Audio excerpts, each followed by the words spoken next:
Hello friends, नमस्कार। Welcome back my channel target teacher job. मैं प्रियंका स्वागत करती हूँ आप सभी का आपके अपने चैनल टारगेट टीचर जॉब में। दोस्तों, आज हम बीएड प्रथम वर्ष प्रथम प्रश्न पत्र ज्ञान और पाठ्यक्रम के विषय में पढ़ेंगे और ये है आपका लेक्चर नंबर 1।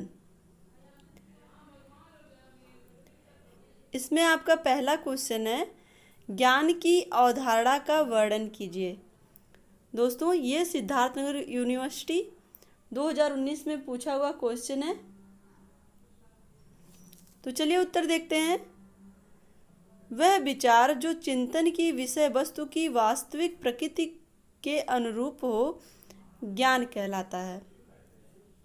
दोस्तों, यहाँ पर ज्ञान की अवधारणा के विषय में पूछा गया है। तो ज्ञान क्या है? जो जिसकी वास्तविक प्रकृति हो, जो सत्यता पर आधारित हो, उसको हम कहेंगे ज्ञान।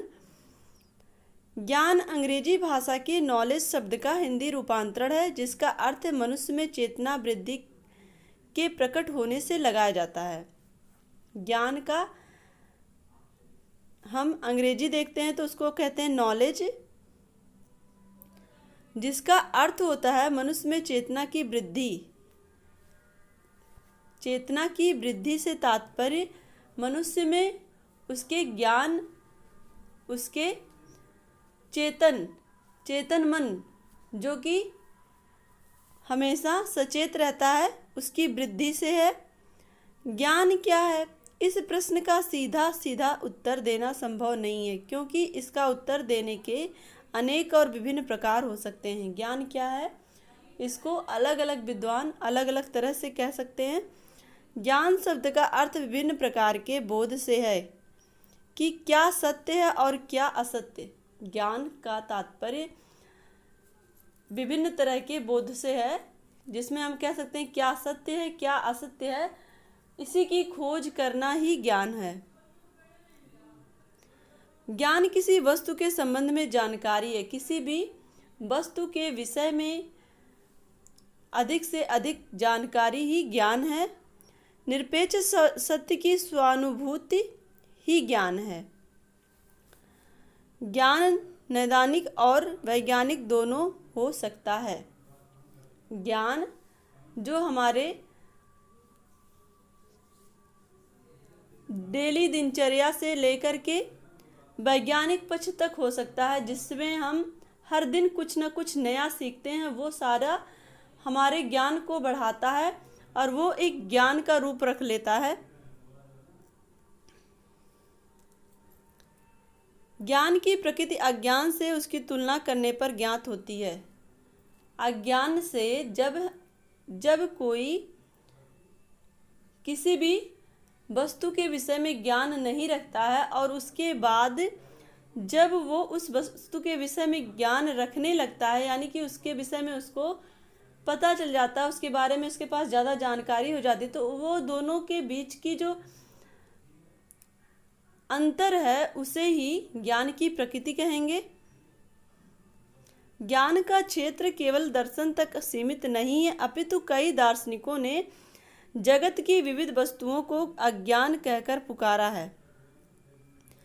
भिन्न भिन्न विज्ञान विषय से संबंधित भिन्न भिन्न वस्तुओं, घटनाओं तथा जीवों के संबंध में ऐसी जानकारी देते हैं जो उनकी यथार्थ प्रकृति के अनुरूप मानी जाती हैं।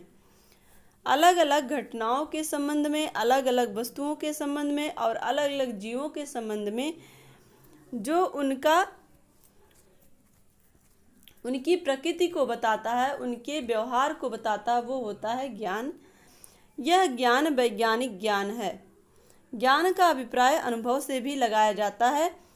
ज्ञान का अभिप्राय अनुभव से भी लगाया जा सकता है। जब किसी भी क्षेत्र में किसी भी वस्तु के बारे में हम अधिक से अधिक जानकारी इकट्ठा करते हैं तो वो होता है ज्ञान। किसी भी चीज़ के बारे में अधिक से अधिक जानकारी कलेक्ट करना ही ज्ञान में आपकी वृद्धि करता है। कहा जाता है कि मनुष्य को जिस चीज़ का अनुभव हो उसे उस विषय का ज्ञानी माना जाता है।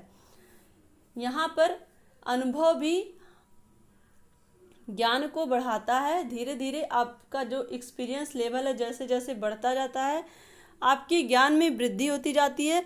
अनुभव के बिना ज्ञान संभव नहीं है। अनुभव का तात्पर्य यहाँ पर हम अभ्यास से भी लगा सकते हैं कि जैसे जैसे हम किसी भी क्षेत्र में अपने अभ्यास की वृद्धि करते जाते हैं, उस वृद्धि की वजह से हमारे ज्ञान में भी वृद्धि होती, तो वो होता है ज्ञान। वैसे तो ज्ञान की परिभाषा देना अत्यंत दुरूह कार्य है, फिर भी कुछ विद्वानों ने, कुछ मनीषियों ने धर्म ग्रंथों आदि के आधार पर ज्ञान के विषय में कई बातों को प्रस्तुत किया। दोस्तों, ज्ञान के विषय में एक पर्टिकुलर परिभाषा नहीं है। अलग अलग विद्वानों के अनुसार, अलग अलग ऋषि मुनियों और धर्म ग्रंथों के अनुसार अपनी अलग अलग ज्ञान की परिभाषा है। सुभाषित रत्न संग्रह के अनुसार है, ज्ञानम मनुष्य तृतीयम नेत्रम, अर्थात ज्ञान मनुष्य का तीसरा नेत्र है।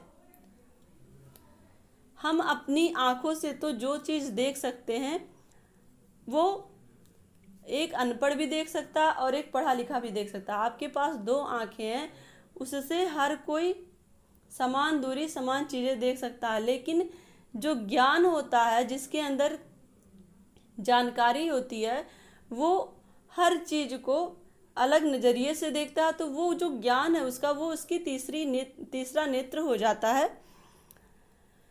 रामानुज के अनुसार ज्ञान आत्मा का आवश्यक गुण है। आत्मा का आवश्यक गुण है। यहाँ पर रामानुज जी कह रहे हैं कि ज्ञान जो है वो आत्मा का आवश्यक गुण है।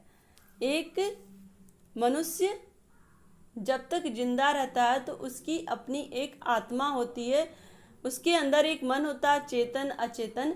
तो वो जो उसकी आत्मा होती है, उसके जो अपने गुण होते हैं, वो किस तरह का व्यवहार रखती है, सत्यवादी है कि कर्तव्यनिष्ठ है कि नहीं है, इस तरह का जो उसके अंदर अपना गुण होता है वो होता है ज्ञान।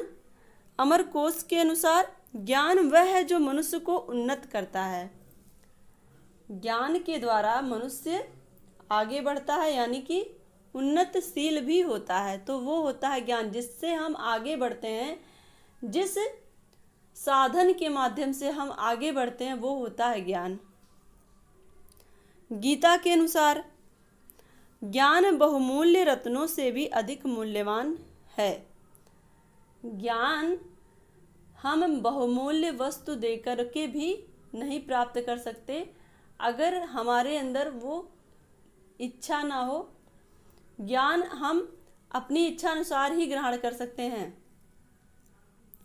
और किसी बहुमूल्य रत्न से भी अधिक मूल्यवान इसीलिए कहा जाता है ज्ञान को। बेकन के अनुसार ज्ञान ही शक्ति है। यहाँ पर फ्रांसिस बेकन, जो कि एक इंग्लिश राइटर हैं, इनकी एक हम लोगों ने पढ़ा था बीए में, ग्रेजुएशन में हम लोगों ने पढ़ा था ऑफ डिस्कोर्स, जिसमें इन्होंने लिखा था reading make the full man. ये बहुत ही अच्छा इनका लेसन था। इसमें आपको बहुत ही अच्छी अच्छी जानकारियाँ मिलेंगी, साथ में किसी भी चीज़ को किस तरह से एक्सप्लेन किया जाता है वो चीज़ हमने इनके इस ऑफ डिस्कोर्स, जो इनकी लिखी हुई एक ऐसे था, ऐसे टाइप का, उसमें बहुत ही अच्छे ढंग से एक्सप्लेन किया था इन्होंने। तो दोस्तों, आज के लिए बस इतना ही। अगर ये वीडियो आपको अच्छी लगी तो एक लाइक करिएगा और अपने दोस्तों के साथ शेयर करिएगा। आशा करती हूँ कि मेरा ये प्रयास आपको अच्छा लगे और आपके स्टडी में हेल्पफुल साबित हो। हमसे जुड़ने के लिए थैंक यू सो मच। जय हिंद।